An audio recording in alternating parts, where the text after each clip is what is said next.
En Europe, comme partout ailleurs, tout est en évolution.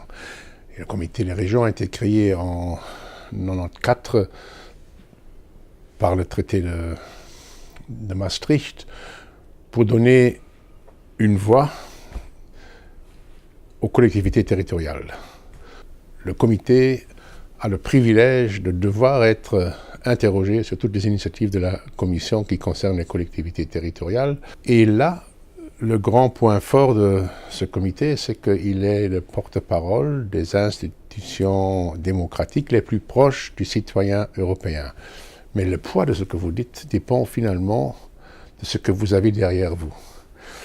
Et le vrai point fort, c'est le fait qu'il y ait dans cette Union européenne quelques 150 000 autorités locales, quelques 300 régions.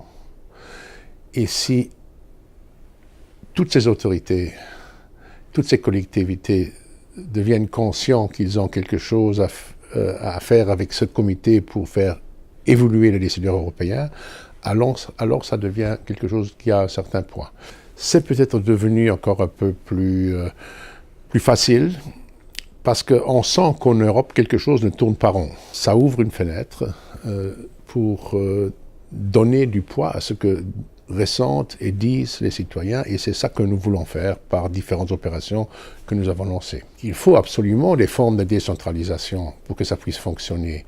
Vous voyez une énorme diversité, et le comité des régions peut être un peu un lieu où cette diversité est connue, où on travaille sur cette question, où on fait des comparaisons, où on élabore des stratégies, où on a des idées qui sont des idées solides basées sur le vécu quotidien de tout ce monde. Je dirais que ça peut être un succès, ça peut être en tout cas un moment de clarification, et pour nous, ça sera en toute hypothèse quelque chose qui nous servira beaucoup pour la réflexion sur notre propre avenir. Aussi longtemps que chaque maire, chaque responsable régional ne se conçoit aussi fondamentalement comme un politicien européen, on ne saura pas arriver à bonne destination.